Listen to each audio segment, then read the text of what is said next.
So a little while ago, well, not a little while, yesterday, I did a video talking about horror directors I would love to see take over for a Universal monster movie and how I think they would do it. That short did get a few comments, just about two, really, but I did say in there I was going to talk about my picks for horror directors I would love to see do take on a classic Universal monster. And this was kind of brought on because of my disappointment with Lee Cronin's The Mummy, or should I say Lee Cronin's Egyptian Dead. But yeah, funny enough, he's going to be mentioned a few times here, and I'll explain why. Anyway, so real quick, I'm going to go through the two people who left comments for picks they would have. Now, for me, I'm not using, because I think it would be too easy. I'm not using Del Toro, I'm not using Mike Flanagan, and I'm not using Robert Eggers. And I'm also not using James Wan. I really had to think on some in here for who I think and what kind of angle they would probably take with the detail. So, yeah, I'm just pulling up the list right now, just to, yeah, because God knows I'd forget.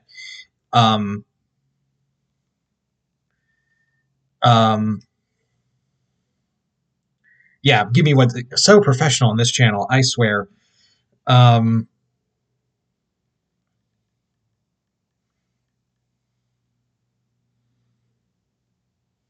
Yeah, there we go. There's the list. Lost it for a second.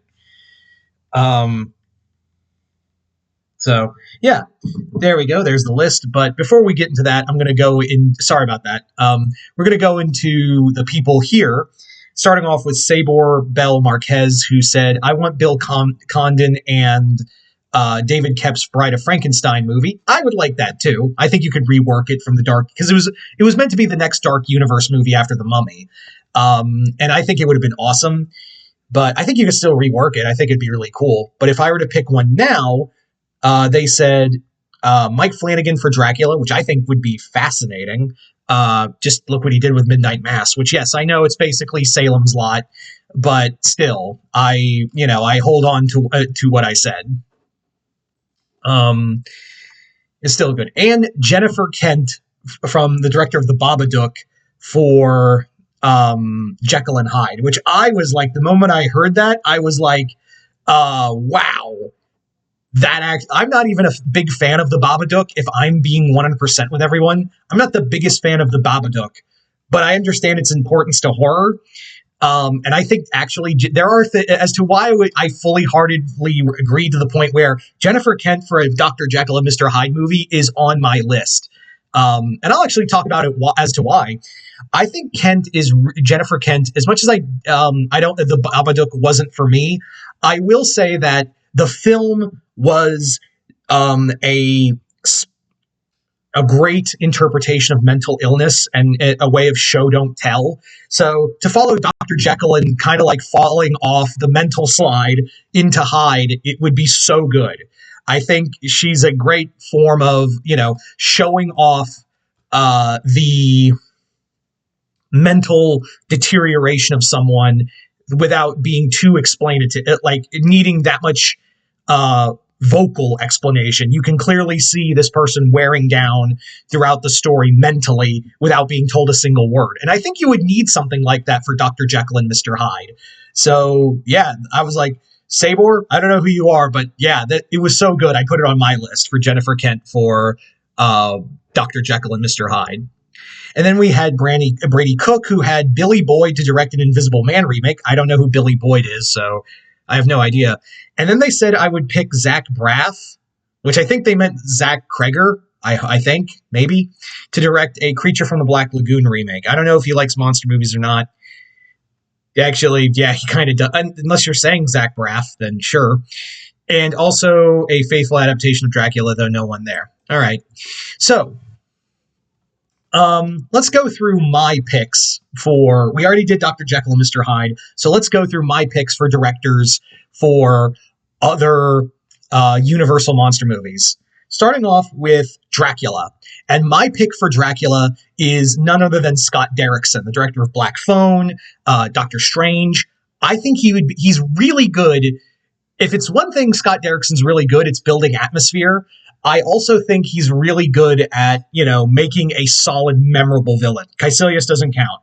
But, and I don't know if it's like Ethan Hawke's presence, although there's a part of me now that's like, would he get Ethan Hawke to play Dracula? And there's a part of me that would like that. I don't know if it would work, but there's enough of me to go, Ethan Hawke is Dracula, just to see how it would play out. But I would say he's great at a solid atmosphere. He's also great at kind of building tension in certain places. You clearly see that he has a love for, building that classic atmosphere, especially in Black Phone 2, even though it wasn't a solid sequel. I will say that, dude knows how to build tension, especially in, of course, Sinister, and also making you feel the presence of the villain of the story, even when he's not there. Again, Caecilius doesn't count. That's more Marvel. So yeah. Anyway, so that's Scott Derrickson for Dracula. Next up, we have David Robert Mitchell for The Bride. David Robert Mitchell you guys will know best for It Follows, and he's the director of The End of Oak Street, the new dinosaur horror movie. He is really good at telling. It's very clear he's really good at telling a solid story of a singular character, and I would like The Bride to be more of a singular character. I would really like to see, again, great at atmosphere, great at tension, and I think it just kept calling to me that Mitchell would do this. It's also very clear he's really good at sci-fi, and I feel like you need a sci-fi angle for The Bride. All right, now we come to Radio Silence. Radio Silence has done a Universal monster, technically two now, with Mummy 4 and with Abigail. So that's a Dracula movie. I don't want to hear it. My pick for Radio Silence for a Universal monster movie is the one I wanted them to do instead of Abigail. Even though, yes, Abigail slaps. I ate my words. I was like, that was so good. But my pick for Radio Silence is The Phantom of the Opera. I think they could do a cool slasher version and really bring back the horror roots and the gothic atmosphere that the Phantom is known for. I don't want to see romantic Phantom. I want to see Lon Chaney-esque Phantom. I want that Phantom back. And I think Radio Silence has enough high energy to it that with a big enough budget, I think they could do it. Anyway, next up, Steven Kostanski. And my pick for his movie, The Creature from the Black Lagoon. Now, Steven Kostanski, for those who don't know, he's the director of Psycho Goreman, The Void. He's done a lot of films that are very practical heavy, very gore heavy, and very action oriented, as well as being fun and being very much like a throwback to these classic movies. And I feel like he's also my pick for a Friday the 13th movie. He's definitely one. I want him to direct a Friday the 13th movie at some point. But Kostanski is really good at also giving us solid characters and solid drama. I think people forget, with Psycho Goreman and Freddy Frico, that he's known for comedy. But when you watch The Void and see how brutal that is, and also how good he's good at directing so many characters, I think he would be really good at balancing both for the Gillman.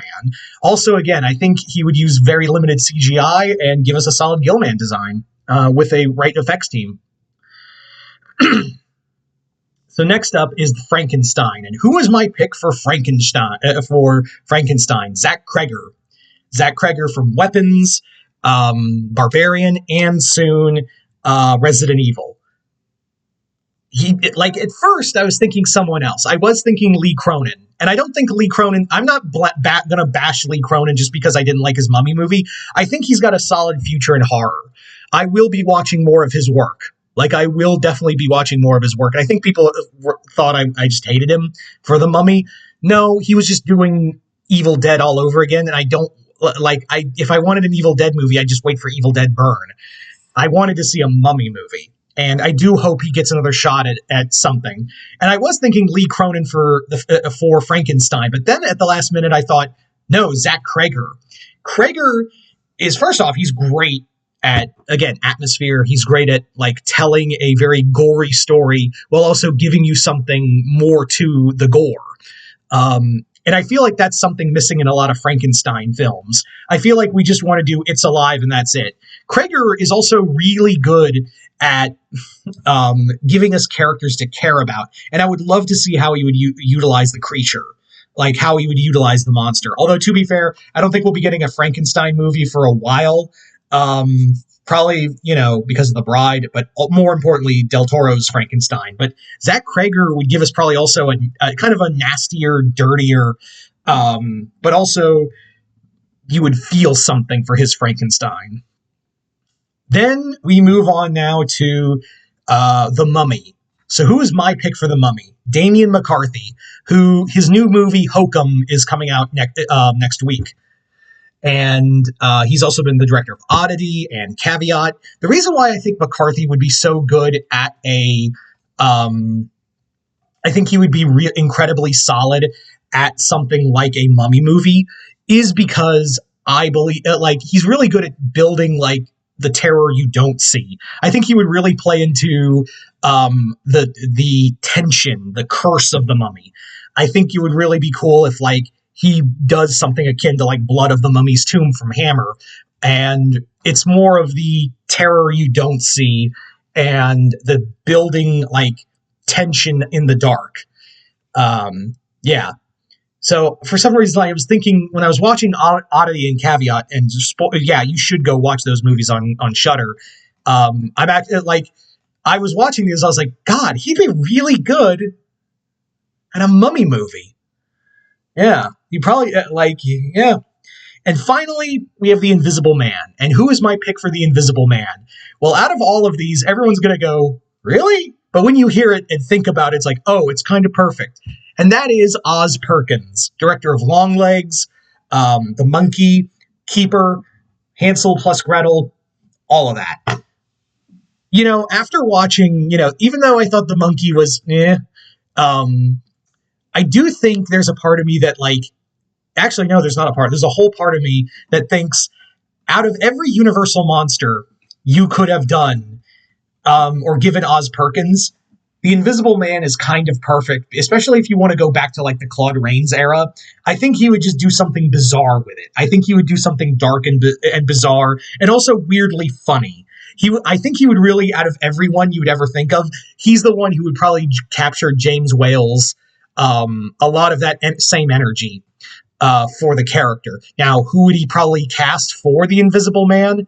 I really don't know. Knowing him, it'd be weird and be like Elijah Wood or something. But I do think he would, I think he would absolutely capture that same energy. I think he would also add a darker base to it. Still have that fear of the unknown, but he would also, I think there's a part of me that he would walk this line of absolute terror and slapstick at us, and it would just be the flip of a switch, just like the James Whale movie. So I think Oz, when I was thinking about who should I get for a new Invisible Man movie, who would I get? I literally was like, maybe that guy, and then I thought, oh my God, Oz Perkins, that's kind of perfect. So yeah. So you guys tell me in the comments below, what are some horror directors you would love to see take on a Universal monster movie? Just comment below, let me know. Once again, hope you all enjoyed this. I'm Mr. Multiverse. I'll see you next time in the multiverse.